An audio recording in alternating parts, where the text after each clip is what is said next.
loved ones. Thank you for joining us today. And if you're new to the channel, then welcome to the family. I cannot believe we are finally here at Decision Day. So let's talk about it. Welcome to Fueled by Intentions, where we talk about faith, family, finances, fitness, and fun. Sponsored by Bynum's Business Solutions, where the right fit is made simple.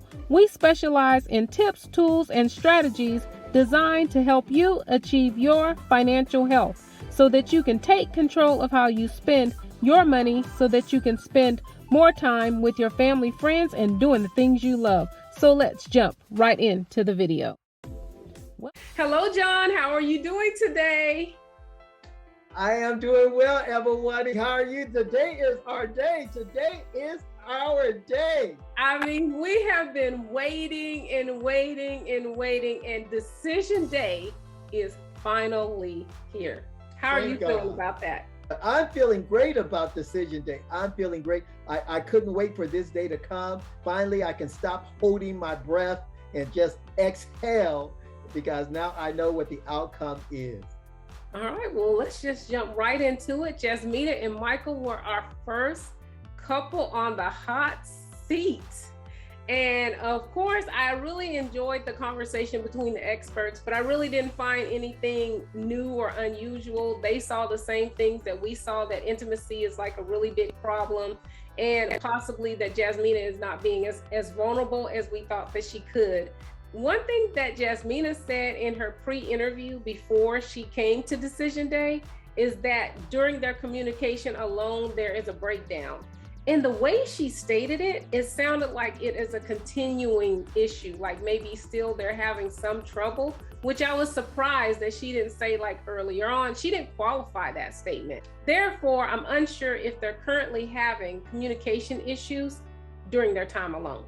You know, when I look at Jasmina and I look at how the first argument that they had, the first blowout, if you will, with she and Michael, and how strong she was, and how she basically, to my understanding, how she kind of like still held a grudge, still held that against him because she didn't like the way that he quote unquote attacked her.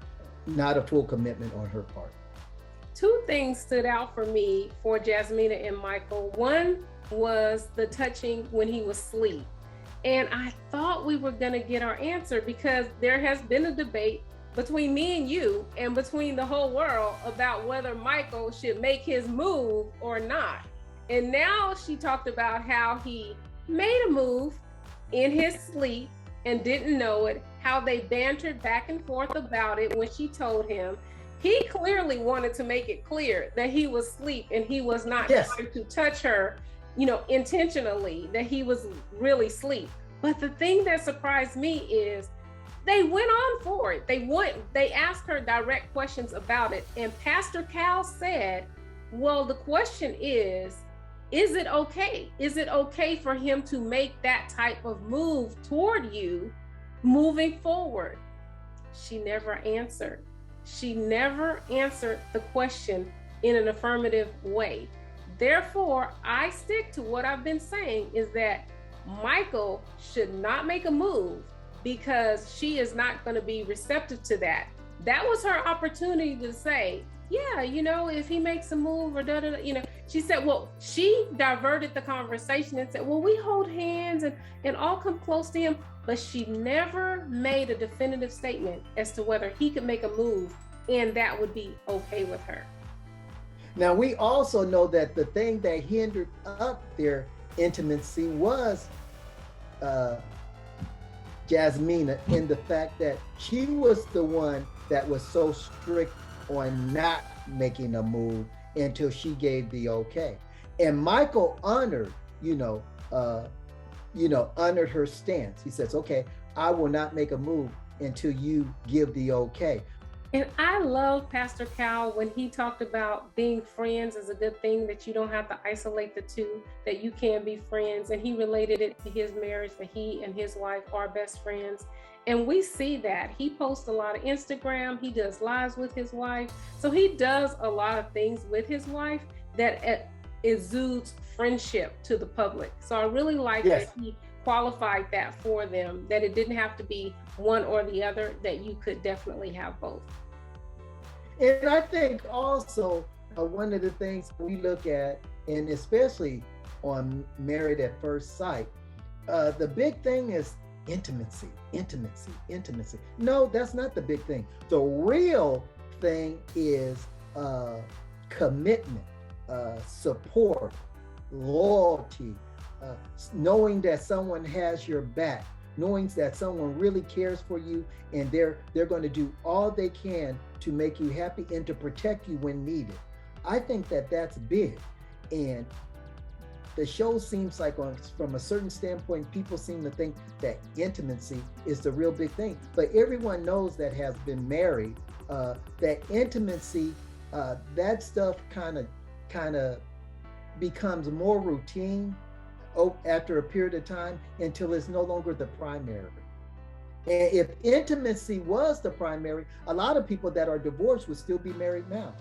Yes, I like that Michael actually said that he has done all that he can. He gave 100%, because I think a lot of times Michael has taken a lot of accountability and responsibility for the demise of their relationship, as to how it has been up and down.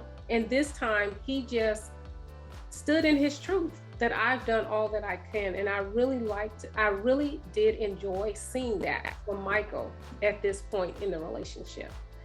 We then see them both say yes. Were you surprised? I was not surprised that Michael would say yes. I was surprised, or more or less hesitant, that Jasmina would say yes. I was happy to hear it, but disappointed in the fact that I knew that after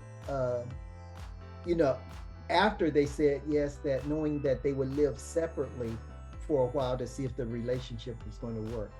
I thought that yes means that we're going to go through the whole togetherness ceremony, couple of marriage, and be as one, stay in the same household, and live this married life out, and to see if we can, for that flair, to get that flair, that romantic flair to fire up and to overtake us. But I think living in separate quarters, I don't think that added fuel to the fire. In fact, I think that it's going to water it down. I agree. I think it's going to water it down. And I really wanted to hear more about the reason. It really bothered me when they said that they're not going to put any time restrictions on it. Like, they're not, because I feel like if you set a goal, set a time goal, then you're working towards something. But if you don't, it can go on forever. The first thing I thought about when they said that is they both have roommates. So sometimes you got to wait till your lease run out. And, she only has one roommate. He has two roommates. So, maybe they would have had that discussion as to when their leases run out and they don't make a new commitment to their roommates. I felt like that would have been a valid reason. But then I felt like that reason kind of just went out the window when they said they weren't going to put any time limits on it, because then that made it look like that they weren't even looking towards that as a goal to stand by the commitment that they've already made to their roommates. So I don't think that they're going to make it because of that, because I think that their relationship is already too friendshipy anyway. And to be apart, it's going to take more effort to have that connection that you are looking for. And if you didn't have the connection while you were together for an exorbitant amount of time, then making that time to get together, I don't know. I don't know. I think that by the reunion, which is next week, that they may have called it quits. I'm hoping that they didn't, but statistics would say that they will. The Bible says that a man should leave his father and mother and cleave to his wife. Okay.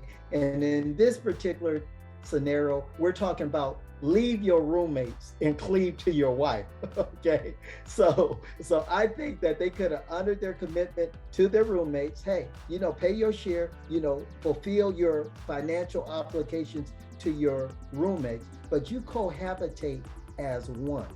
You are married now, you cohabitate as one because you owe that to your spouse, and your spouse owes that to you.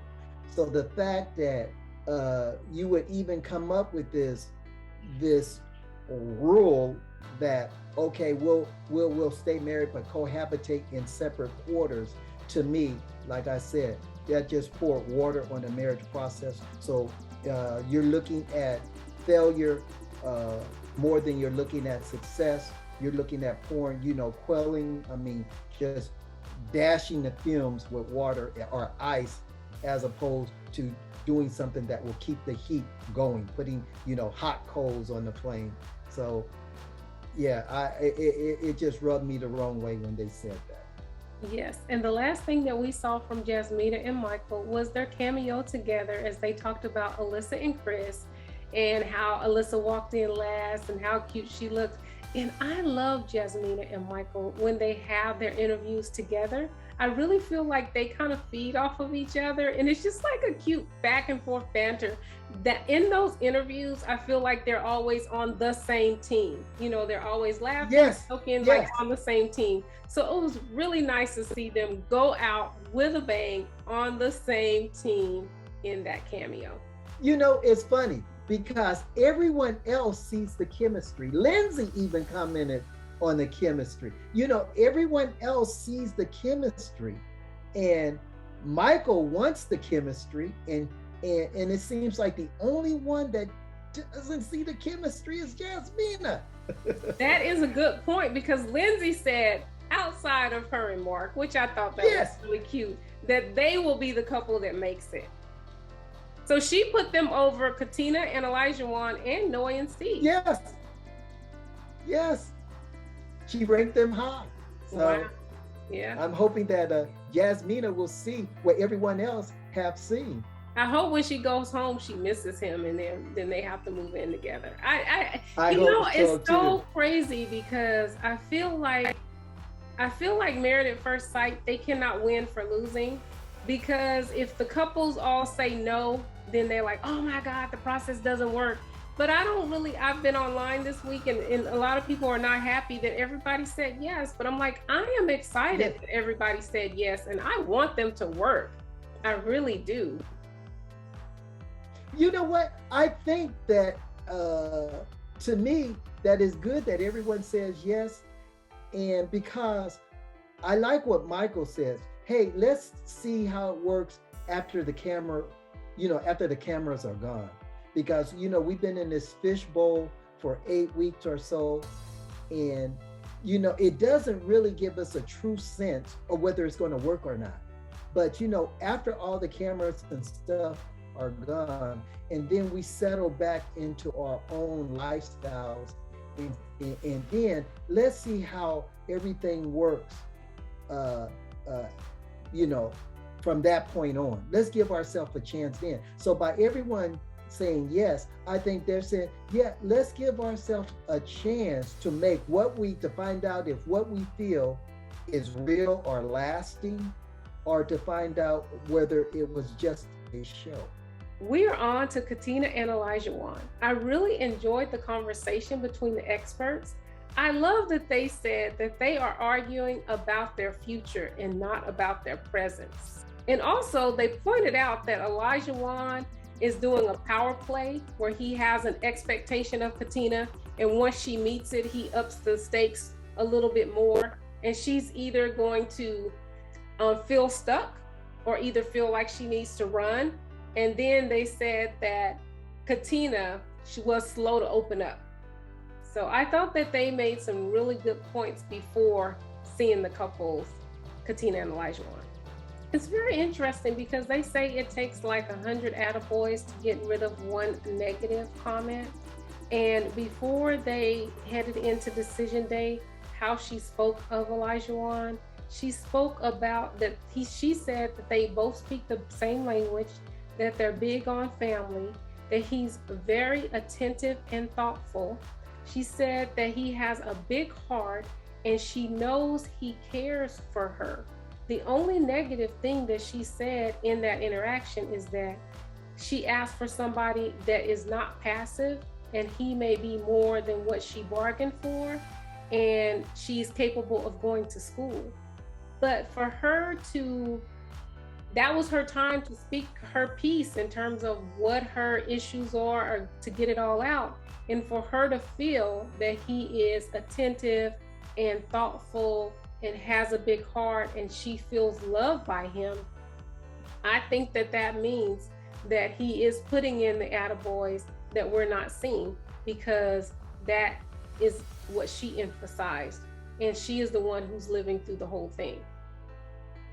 You know what? Honestly, he does. When you look at Olajawon, when he does show that he really cares about her, which I think he really does, when he shows that he really cares about her, I mean, on screen, he even shows, he makes comment, he does some, he always compliments her, he tells her how she makes him feel. He tells her that she's never met a woman like her. I mean, he gives her all type of praise. And what's so strange about it is he can have just given her a praise report, and then they'll come to a gathering, and right after he's given her this praise report, he cuts her legs right off again. So, you know, it's kind of like he's not consistent. I would think that you would call this a person that was more bipolar than anything else, because you don't know how long, you know, Dr. Jekyll will last before Mr. Hyde comes. So I that's what I see. I see Olajawon as a Dr. Jekyll, Mr. Hyde. Yes, and then when they finally came, Katina looked absolutely beautiful. I loved her hair. A lot of times Katina looked stressed, but she did not look stressed. I love that she said she had to get up at 5:45 to get her hair and her makeup done, especially if she was going to be rejected. And it was very interesting because they asked her, like, did you miss him? You know, and he was like, you can tell the truth.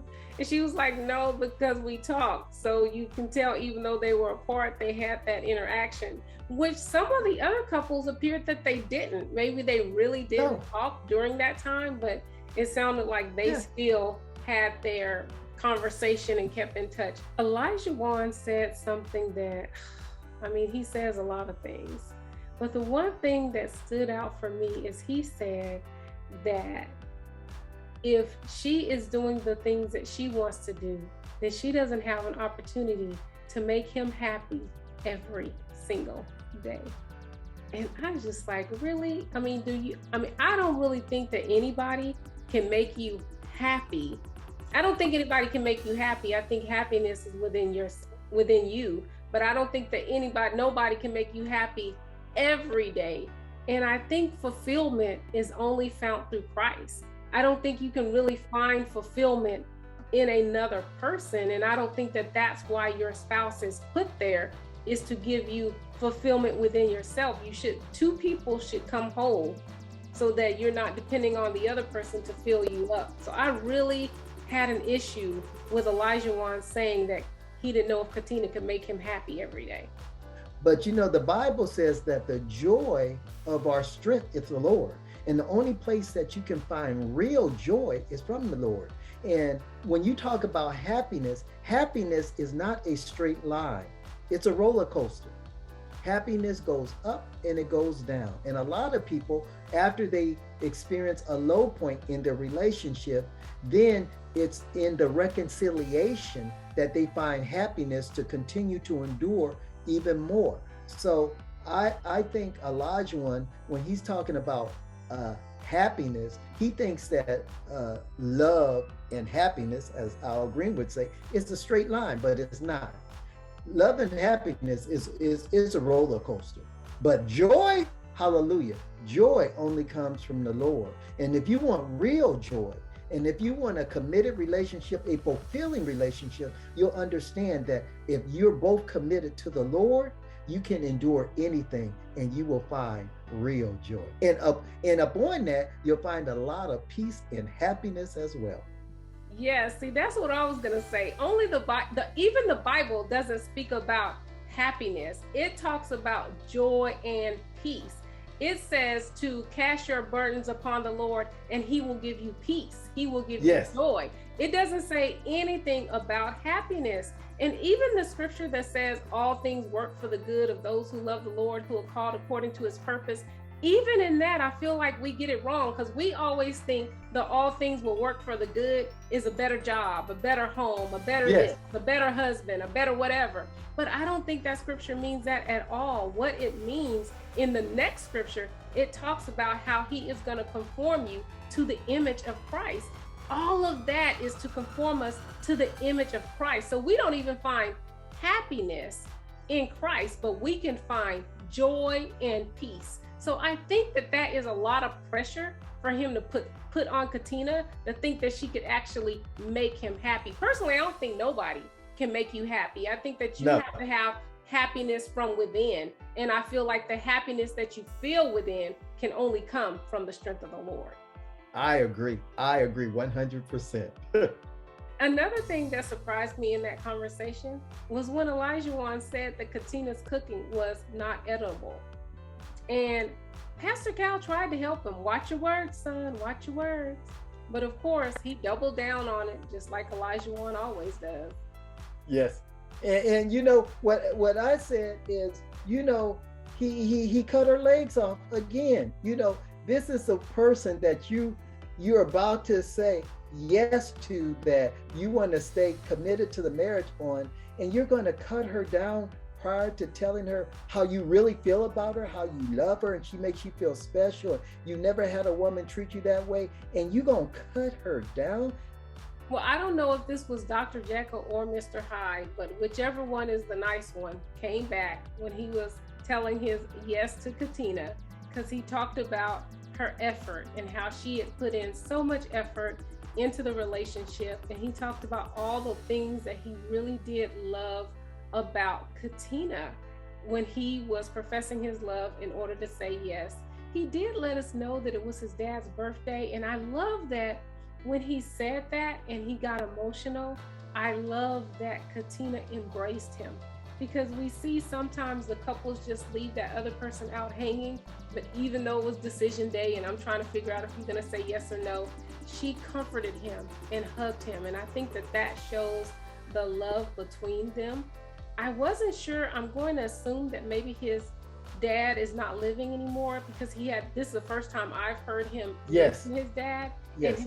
And he got so emotional when he was talking about, you know, the things that his dad has taught him and how his dad has helped him make this decision in terms of the things that he's taught him. So I thought that was Jekyll Hyde, whichever one is the nice one, Olajawon coming back up to the surface and professing his love to Katina. Yes, that was Dr. Jekyll. That was the good guy, Dr. Jekyll. We then see them both say yes. Do you think this couple will make it in the long run? I would love for them to make it, but I have my doubts. I'm sorry. I have my doubts. I just think that Katina will give it her best effort, but in the end, she'll only be able to take so much. And then I think that she's just going to tap out and say enough is enough. So no, I don't think that they will have an enduring relationship. I think this couple is going to make it. And the reason I think this couple is going to make it, because of the things that Katina says. Because I think that she's had every opportunity, and maybe she's just a positive person and she always looks at the glass half full. Well, Mr. Hyde reared his ugly head again, because I did not like when Olajawon said, well, now I'm married to Katina, my pain in the butt. Why would you say that? Like, why would you? I just do not understand why he would say that. Nothing provoked, and maybe he's joking, but I just don't think that is a way to joke. That's not a joke to me, and I would be very offended when I saw it as Katina. I don't know if she heard it when it was going on, but when she sees that back, it's just an unnecessary comment, which I think that he's going to really have to learn how to watch what he says, and how there's sometimes when you just say nothing, And that is what he needs to do. Be careful what you say, little mouth. And if you can't say nothing nice, then shh, say nothing. And he did not learn that in his third grade class. Believe it or not, I think he may have been playing to the cameras on that one. That may have been a joke that he wanted to be on camera so that when Katina saw it, that she would laugh, and play off of it. So I think on that one, where I usually disagree with Olajawon, doing something like that, I think that I could take that one as being joking. So I wasn't too undone with that one. All right, and the last thing that we hear about Katina and Olajawon is that they finally consummated their marriage. And I love that they talked about intimacy and the reason why he waited, and he didn't want this relationship to be like the others, but that after decision day, that they did consummate their marriage and they do find themselves compatible in that area. I really like that. I really, really respect him for that. And in fact, I would respect all the couples on Married at First Sight that did that, because we have this thing that they wait for at the end of 8 weeks, decision day, and it could go one way or the other. So based on that, I wouldn't mind if most couples would wait until after decision day to consummate their marriage, because it says, okay, now you have said we are one and without reservation and stuff like that, and now you can have all of me, okay? Because we agree that we are one. I don't have to be thinking that we may be one. I know that you have agreed that we are one, and this 8-week process to me is nothing more than a long dating process, because we are new, we didn't know each other. So we're just going to go through this long dating process, and then if everything goes well at the end, we're going to consummate our marriage after decision day, after we make that final yes, that vow to stay together on decision day. Then we're going to go and consummate our marriage. And that's the way we planned it, and that's the way we worked it. So I applaud Olajawon for that, and I just think that that's how, especially for this type of process, I think that that's the way that it really should go. Next up is Noi and Steve. It is their time for decision day. I was so excited about this couple. I really thought it was so cute that Noi said that she missed Steve on their night apart. And I'm wondering if that played into her deciding that she wanted to move in, if she thought, you know what, if I can't be without him for one night, then I think I should need to just go ahead and make that move to move in after decision day. And I think that's right. I think that this whole process have the people feeling smothered because, they're with this person for the most part 24/7 for 8 weeks. And, for them to be alone a night without this particular person really gives them an opportunity to think, and even to feel, how would it be without this person? Would I really miss him and stuff like that? And when you've only been gone a day and you see you already miss him and stuff like that, that there was something there. And I think she acknowledges that there's something there, and she likes what they have, and the absence of it hurt. So I think that's good that she recognized that.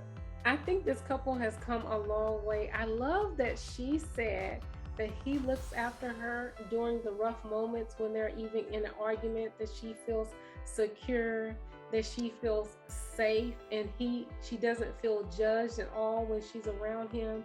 And I think that those things, because of how she was silenced as a child, those things are even more meaningful to her than it would be for an average person.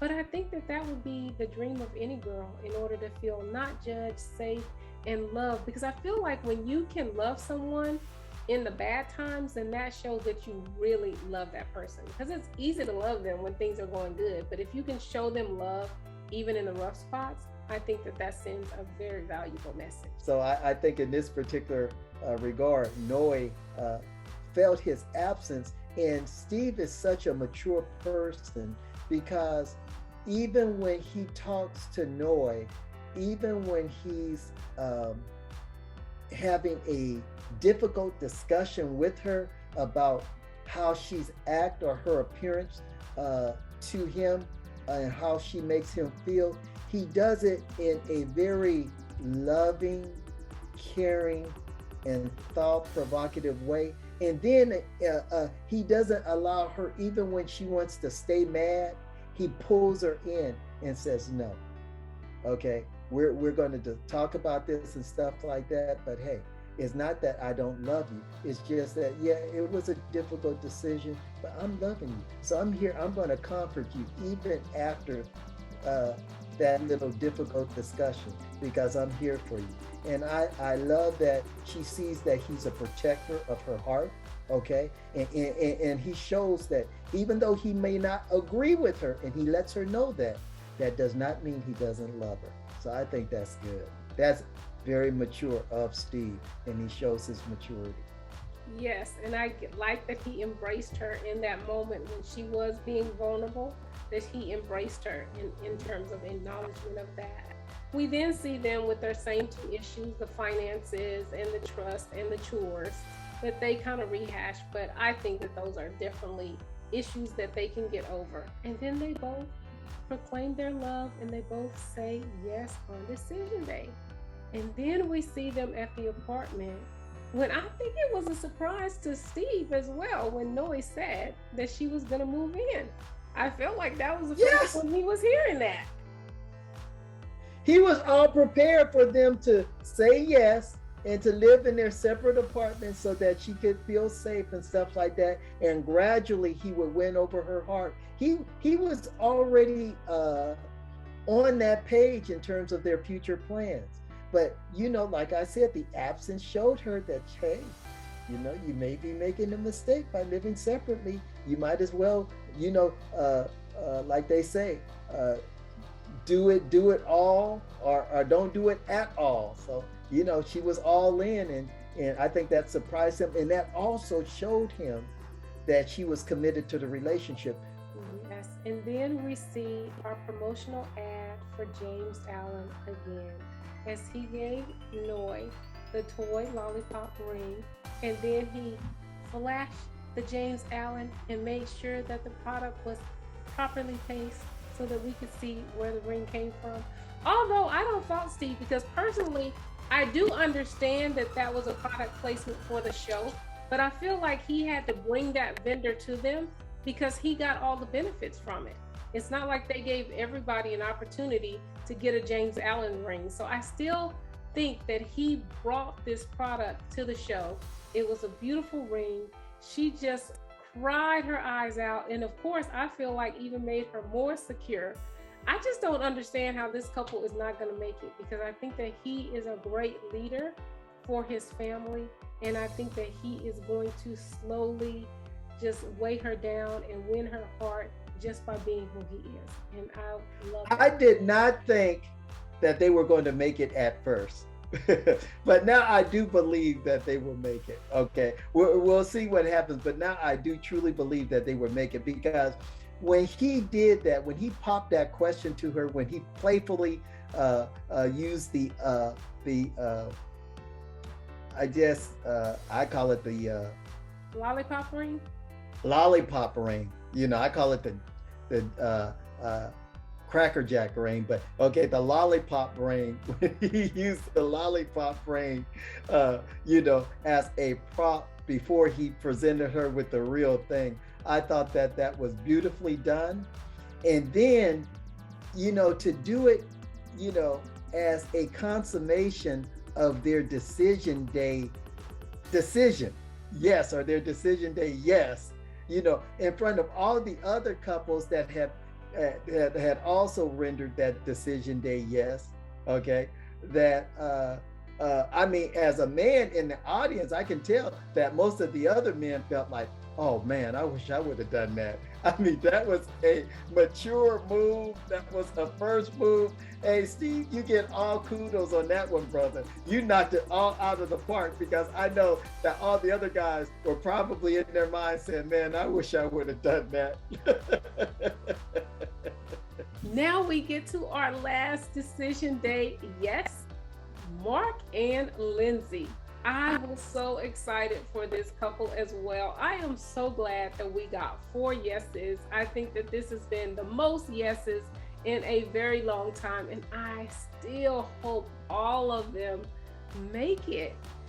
One interesting thing about the Mark and Lindsey was the social media discussion, because I don't think she's ever explained it like she explained it this time, where he is actually posting negative things about her, and she already has a distaste for social media anyway. And even though she's not on social media, of course we know people she knows are on social media who then sends her what Mark posts. And I was so surprised, because I don't feel that he is that type of person that he would post negative things about her, even if it's little things like she's too much or whatever. You still don't want somebody saying that on social media about you. And I was surprised how he did not take accountability for it. But his thing is that social media is more of a networking thing.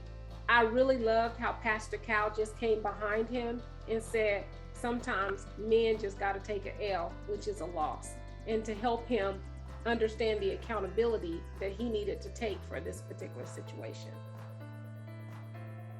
I think that was good, because I mean, I love that, because like they say, you got to take one for the team. And in this particular case, he knows how it makes his wife feel.